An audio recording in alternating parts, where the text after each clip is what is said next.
आज है तारीख 10 जनवरी 2025 शुक्रवार। तो चलिए आज की बड़ी और प्रमुख खबरों पर नजर डालते हैं और यहाँ पर शुरुआत करते हैं पहली खबर से, जो कि यहाँ पर निकल कर आ रही है गया जिला से, जहाँ पर बिहार के गया में ज्वेलरी दुकान में लूट की योजना बनाते 4 अपराधियों को गिरफ्तार कर लिया गया है। 2 अपराधी मौके से भाग निकलने में सफल भी रहे और इस घटना को लेकर ये बताया जा रहा है कि जिन अपराधियों के पास हथियार थे वो 2 अपराधी भाग निकले और अपराधियों का यह गिरोह बिहार के एक जिले से दूसरे जिलों में लूट की वारदातों को अंजाम देता था। वहीं इस घटना को लेकर यह बताया जा रहा है कि गया जिले के इमामगंज थाना अंतर्गत रानीगंज बाजार में स्थित प्रेम ज्वेलर्स को लूटने की योजना अपराधियों ने तैयार की थी और अपराधी अपनी मंशा को अंजाम देने के लिए अपने कदम उठाते इससे पहले ही ऐन मौके पर पुलिस की छापेमारी हुई और 4 अपराधियों को दबोच लिया गया और इसके अलावा 2 अपराधी भाग निकलने में सफल भी रहे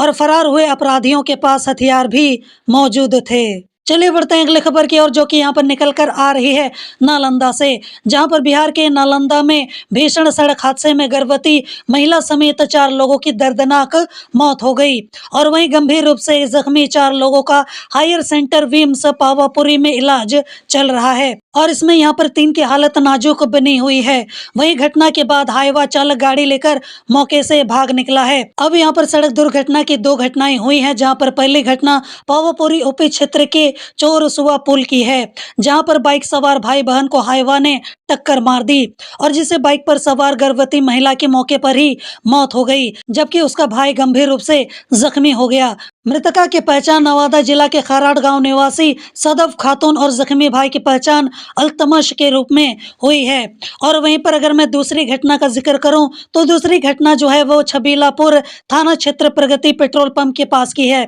और यहाँ भी एक हाईवा ने ऑटो में टक्कर मार दी और इस हादसे में ऑटो पर सवार 3 लोगों की मौके पर ही मौत हो गई, जबकि यहाँ पर 3 लोग जो हैं वो गंभीर रूप से घायल हो गए और सभी का इलाज फिलहाल यहाँ पर विम्स पावापुरी हायर सेंटर में चल रहा है। और वहीं मृतकों में एक महिला की पहचान सिलाव थाना क्षेत्र बरनौसा गांव निवासी कंचन देवी के रूप में हुई है, जबकि अन्य 2 मृतकों की पहचान अभी तक नहीं हो पाई है। चलिए बढ़ते हैं अगली खबर की ओर, जहां पर मुख्यमंत्री नीतीश कुमार के पाला बदलने की संभावना को लेकर सत्ता पक्ष और विपक्ष के बीच जुबानी जंग जारी है। हालांकि यहां पर सीएम ने साफ कर दिया है कि अब वह कहीं नहीं जाएंगे, लेकिन इसके बावजूद आरजेडी नेताओं की ओर से खरमास के बाद खेला होने के दावे किए जाते हैं और इसी बीच गन्ना उद्योग मंत्री कृष्णनंदन पासवान ने आरजेडी अध्यक्ष पर बड़ा हमला बोला है। उन्होंने कहा कि सत्ता में आने की छटपटाहट दोनों पिता पुत्र पर दिख रही है। और वहीं भागलपुर में पत्रकारों से बातचीत करते हुए मंत्री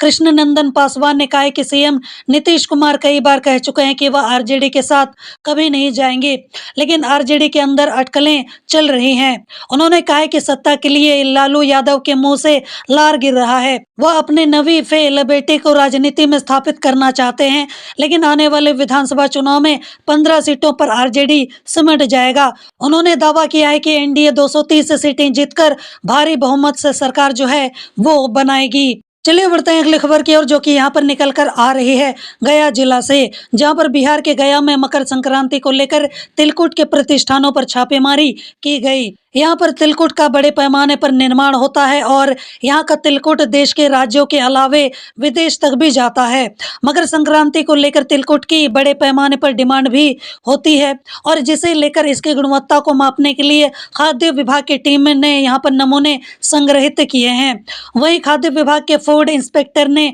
यहाँ पर कई बड़े तिलकुट के प्रतिष्ठानों पर छापेमारी की। गया शहर के रामना रोड और टिकारी रोड में तकरीबन 8 प्रतिष्ठानों पर छापेमारी की गई और तिलकुट के नमूने संग्रहित किए गए और इन प्रतिष्ठानों में बने तिलकुट की गुणवत्ता को खाद्य विभाग की टीम जो है वो मापेगी। और इसको लेकर खाद्य विभाग के पदाधिकारी ने बताया है कि खाद्य सुरक्षा और उसके मानकों को पालन करते हुए तिलकुट का निर्माण किया जा रहा है या फिर नहीं, इसका पता लगाया जाएगा और इसे लेकर नमूने संग्रहित किए गए हैं और आगे की कार्रवाई की जा रही है। वहीं तिलकुट प्रतिष्ठानों पर खाद्य विभाग की छापेमारी से हड़कंप का माहौल बना हुआ है। चलिए बढ़ते हैं अगली खबर की ओर, जहां पर उत्तर भारत में चल रही शीतलहर के कारण बिहार में पिछले एक सप्ताह से तापमान में लगातार गिरावट आ रही है और अररिया समेत राज्य के दक्षिणी इलाकों और उत्तर बिहार के पश्चिमी इलाकों में ठंड का दौर भी जारी है। और कड़ाके की ठंड को देखते हुए जिला अधिकारी अनिल कुमार ने इसको लेकर आदेश जो है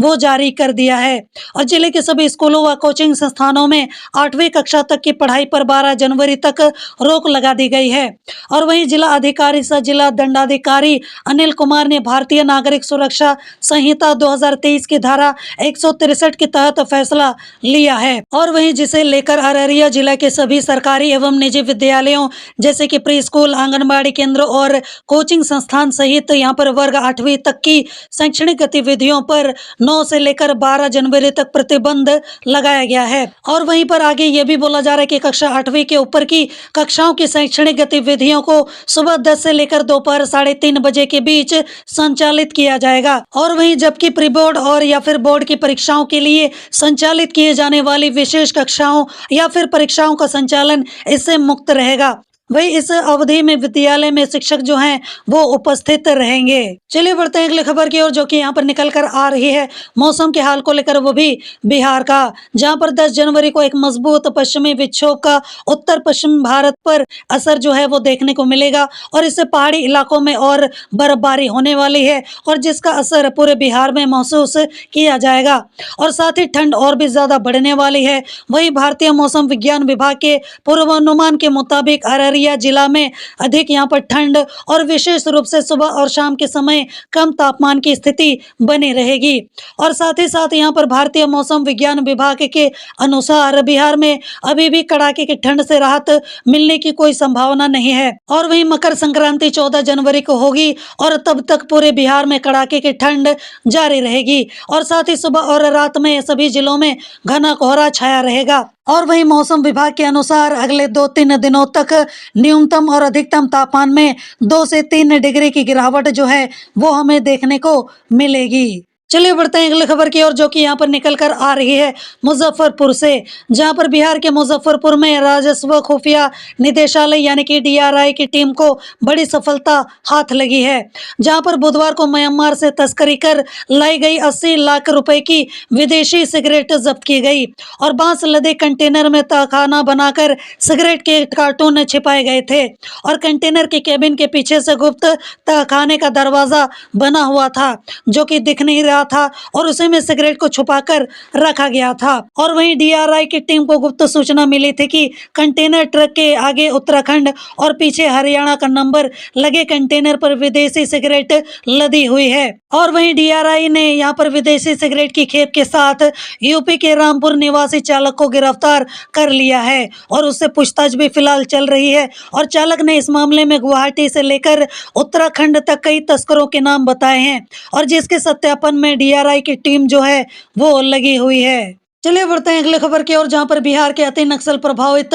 औरंगाबाद जिले के मदनपुर प्रखंड के दक्षिणी उमंगा पंचायत अंतर्गत चिलमे गांव के समीप JCB को फूंक दिया गया है और यहां पर घटना स्थल से एक हरे रंग का पोस्टर भी बरामद किया गया और जिसमें नक्सलियों के द्वारा चेतावनी भी दी गई है। हालांकि यहां पर पुलिस इस मामले को असामाजिक तत्वों की करतूत मान रही है और वहीं जानकारी के मुताबिक उक्त गाँव के सभी सड़क का निर्माण कार्य हो रहा था और उसी में JCB मशीन का भी उपयोग किया जा रहा था और इस दौरान JCB को आग के हवाले कर दिया गया और यहाँ पर घटना जो है वो बुधवार की रात करीबन 10:30 बजे की बताई जा रही है। और वहीं इस घटना की सूचना मिलते ही मदनपुर थाना की पुलिस घटना स्थल के लिए रवाना हुई और यहाँ पर मैं आपको बता दूं कि मेन बीघा मोड़ से चिलनी होते हुए लंगूराही CRPF कैंप तक सड़क का निर्माण हो रहा है और वहीं एक हार्डकोर नक्सली के द्वारा इस घटना को अंजाम देने की चर्चा है और ठेकेदार को धमकी दी गई है और यहाँ पर माओवादी संगठन की ओर से पोस्टर भी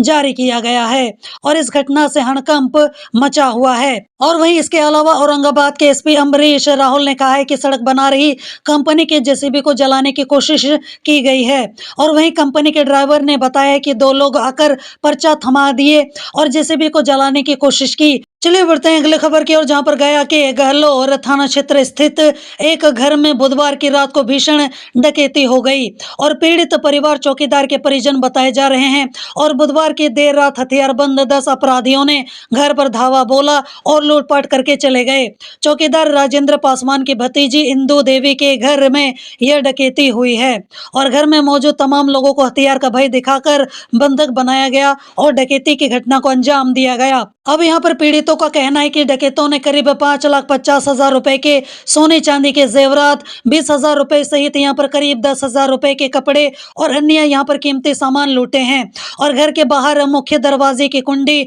लगाकर वे भाग गए। और वहीं घटना की जानकारी होते ही देर रात गहलोर थाने की पुलिस मौके पर पहुंची और मामले की छानबीन में जुट गई। चलिए बढ़ते हैं अगली खबर की ओर, जहां पर मकर संक्रांति पर इस साल राष्ट्रीय लोक जनशक्ति पार्टी की ओर से भोज का ऐलान कर दिया गया है और 15 जनवरी को होने वाले इस भोज में बिहार विधानसभा चुनाव केंद्र में रहेगा। और यहां पर भोज में राजद सुप्रीमो लालू प्रसाद और बिहार सीएम नीतीश कुमार को न्योता दिया गया है। पर यहां पर पशुपति पारस के भतीजा और रामविलास पासवान के पुत्र, नरेंद्र मोदी सरकार के मंत्री और लोजपा आरवी के राष्ट्रीय अध्यक्ष चिराग पासवान को छांट दिया गया है। और यहां पर पार्टी के राष्ट्रीय प्रवक्ता श्रवण अग्रवाल ने मीडिया को बताया कि मकर संक्रांति पर चूड़ा दही भोजन का यहां पर आयोजन स्वर्गीय रामविलास पासवान के द्वारा किया जाता था और उसी परंपरा को आगे बढ़ाया जा रहा है। और इस भोज में सभी राजनीतिक दलों को बुलाया जा रहा है, जिनमें लालू यादव, नीतीश कुमार के अलावा बीजेपी के प्रदेश अध्यक्ष दिलीप जायसवाल को भी निमंत्रण दिया जा रहा है। और यहां पर रामविलास पासवान के पुत्र चिराग पासवान को इस भोज से छांट दिया गया है। और वहीं इसको लेकर सवाल पूछे जाने पर श्रवण कुमार बताते हैं कि यह देसी लोगों का भोज है, विदेशियों को इसमें नहीं बुलाया जाएगा।